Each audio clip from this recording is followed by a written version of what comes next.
समाधान चाहते हैं। हाँ मंत्री जी, प्रजाजनों की जो भी समस्याएं हैं विस्तार से बताएं। प्रभु, कल्प वृक्ष खत्म होने लगे हैं। प्रजा में अनाज, औषधि आदि सभी सामग्रियों की बहुत कमी होने लगी है। पूरी प्रजा में हाहाकार मचा हुआ है। राज्य में अराजकता की स्थिति बनी हुई है। प्रजा के पास करने के लिए कोई कार्य नहीं है, जिससे वह आलस्य एवं बीमारियों से घिरे हुए हैं। समस्या तो गंभीर है, पर कल वृक्षों के खत्म होने से यह स्थिति तो आनी ही थी। इसके निराकरण के लिए प्रजा को 6 कार्यों से आजीविका उपार्जन कर समाज को व्यवस्थित करना होगा। जैसे वशीकरण, शस्त्र से वशीकरण, लिख पढ़कर, कृषिकरण, जमीन जोतकर, विद्याकरण, शास्त्र, नृत्य, गायन आदि से, वाणिज्य कर, व्यापार से एवं शिल्प कर, हस्तकला की कुशलता से आजीविका करना। अपनी अपनी योग्यता अनुसार प्रजाजन इन कार्यों को कर अपनी समस्या सुलझा सकते हैं। महाराज की जय हो, महाराज की जय हो।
पुत्री रत्नों को पाकर मैं धन्य और परिपूर्ण हो गया हूँ। हाँ महाराज, हमें भी कन्या रूपी धन को पाकर बहुत प्रसन्नता हो रही है। सच में राजन, ये हमारे अहोभाग्य है कि हम कन्या के माता पिता बने। अब आप इनका अच्छा सा नामकरण करिए, जो नाम युग युगांतर तक विख्यात रहे। महारानी यशोधरी, हमारी इस कन्या में ब्रह्म रूपी तेज की झलक है, इसीलिए मैं इसका नाम ब्राह्मी रखता हूँ। महारानी सुनंदा, हमारी ये पुत्री अद्वितीय सौंदर्य की धारी है, इसीलिए इसका नाम सुंदरी रखता हूँ। जीवन को धन्य करे और स्त्रियों के लिए प्रेरणा बने। राजकुमारी ब्राह्मी की जय, राजकुमारी सुंदरी की जय, महारानी यशस्वती की जय, महारानी सुनंदा की जय, महाराज की जय, महाराज की जय।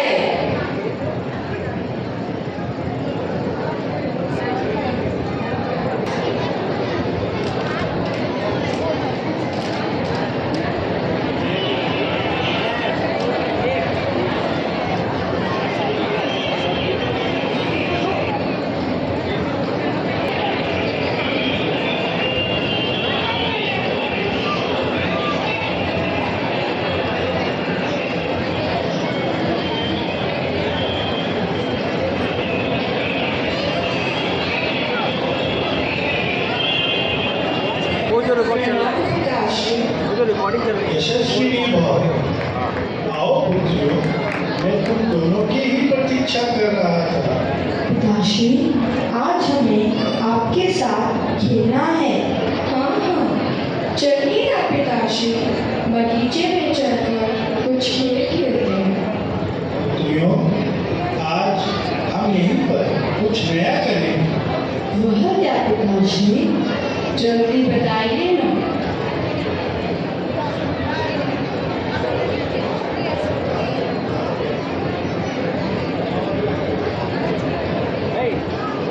बताओ पुत्रियों, यह क्या है? यह तो इंद्रधनुष है ना पिताश्री। हाँ पिताश्री, यह तो इंद्रधनुष है ना। बिल्कुल सही। रानी पुत्री, तुम मुझे इस इंद्रधनुष में जो रंग है उनके नाम लिख कर बताओ। और सुंदरी पुत्री, तुम इसमें कितने रंग हैं वह गिन कर लिखो। पिताश्री, रंग के नाम तो पता है, पर लिखना कैसे है? हाँ पिताश्री, इसमें 7 रंग है, पर लिखना तो हमने कभी सीखा ही नहीं। अरे हाँ, यह तो सही बात कही तुमने। लिखने की परंपरा तो अभी शुरू ही नहीं हुई है। चलो, मैं तुम्हें लिखना सिखाता हूँ। परंतु पिताश्री, हमें लिखना क्यों सीखना है? हाँ पिताश्री, हम बोलकर भी तो बता सकते हैं। नहीं पुत्रियों, धीरे धीरे इस संसार के लोगों की याद रखने की शक्ति कम हो जाएगी। यदि ज्ञान को लिखकर सुरक्षित नहीं रखा गया तो ज्ञान का लोप हो जाएगा। इसलिए तुम लिखना सीखो और अपने अक्षर और अंक ज्ञान को सभी तक पहुंचाओ, ताकि सारे ज्ञान को लिखकर सुरक्षित रखा जा सके और आने वाले युगों तक पहुंचाया जा सके। जो आज्ञा पिताश्री। जो आज्ञा पिताश्री। हे पुत्रियों, तुम दोनों के शील और विनय गुण अनुपम हैं। जब तुम विद्या से विभूषित हो जाओगे तो तुम दोनों का जन्म सफल हो जाएगा। विद्यावती स्त्री ही सर्वश्रेष्ठ पद को प्राप्त होगी। विद्या ही सभी मनोरथों को पूर्ण करने वाली है, कल्याणकारी है। इसलिए हे पुत्रों, तुम दोनों विद्या ग्रहण करो। हाँ पिताश्री, आपने कितना उचित कहा है। हमें आशीर्वाद देकर योग्य बनाइए। आप हमें विद्या प्रदान करें और हमें उसमें पारंगत होने का आशीष दें।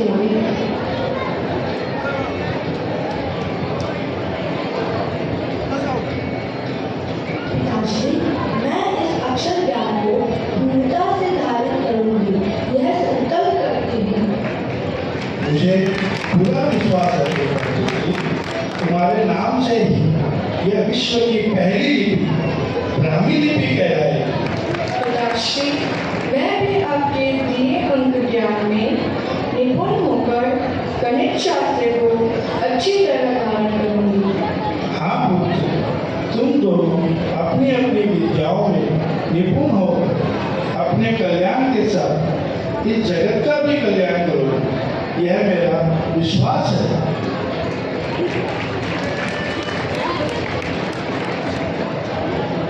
जय हो।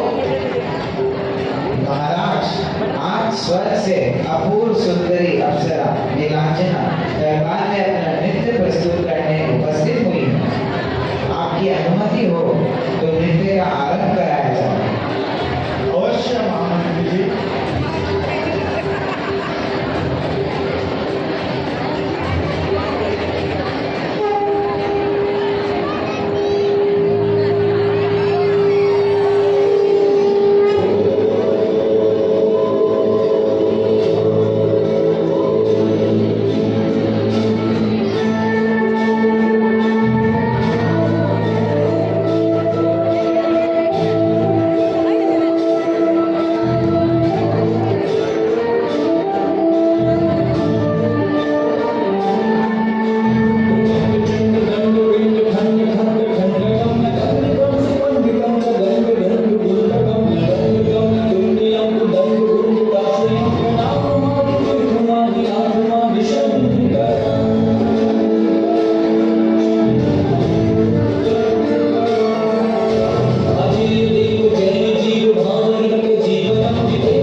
ये सब कैसे अचानक हो गया माँ? हाँ बहन भाभी, कैसे निरंजना की क्षण मात्र में मृत्यु से पिताश्री को वैराग्य हो गया और वे दीक्षा लेने वन को चले गए। जो महाराज थे, हमारे पिता थे, वे कैसे सब कुछ त्याग कर दिगंबर साधु हो गए। यह संसार कितना परिवर्तनशील है। सच में यहाँ कुछ भी शाश्वत नहीं है। सच कहा बहन, इस संसार के मायाजाल में फंसना बेकार है। हमें भी इस संसार गमन को खत्म करने का उपाय करना चाहिए। हाँ, हमें भी इस संसार को त्याग कर मोक्ष प्राप्ति का उद्यम करना चाहिए। वास्तव में केवल वही करने योग्य है।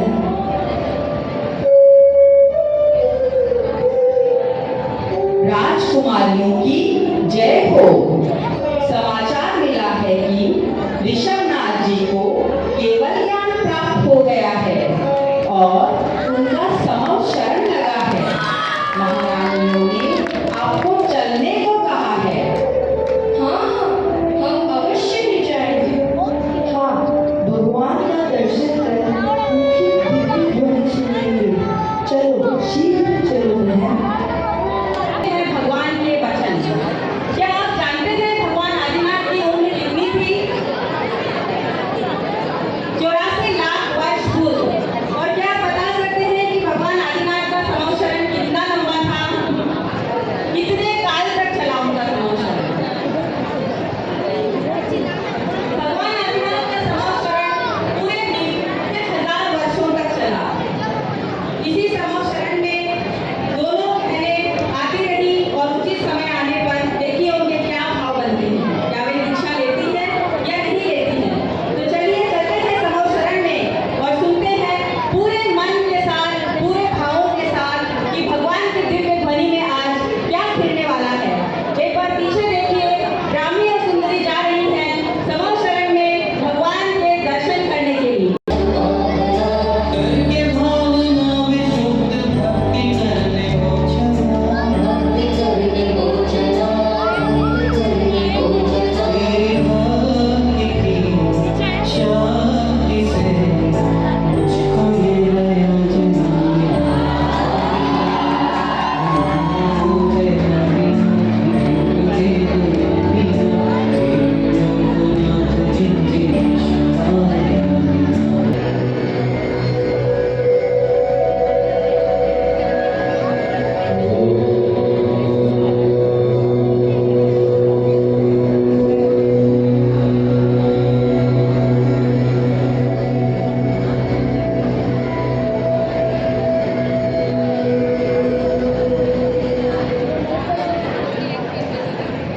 हे भगवान, इस संसार का कैसा स्वरूप है?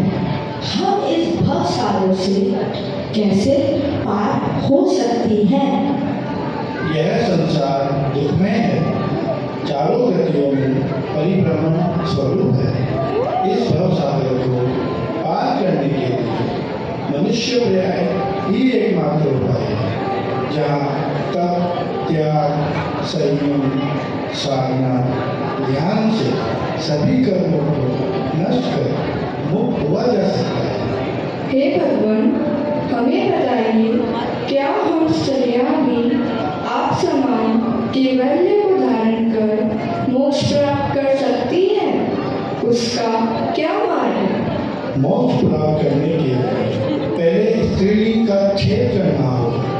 उसके लिए आर्य का दीक्षा धारण कर महाव्रतों को अंगीकार कर कठोर तप साधना करनी होगी।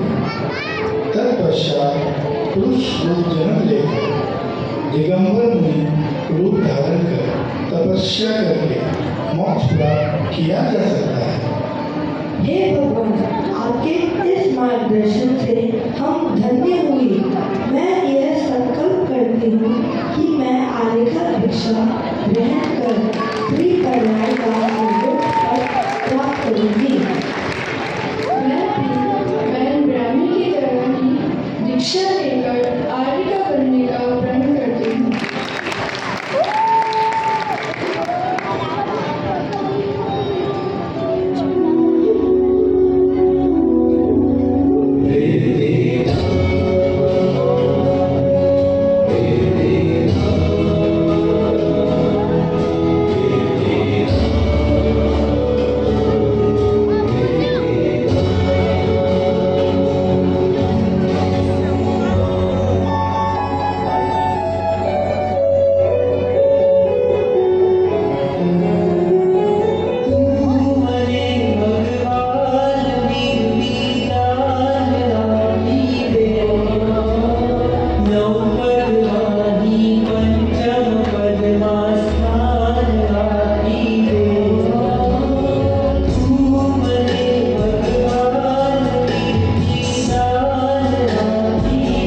हमारी गलती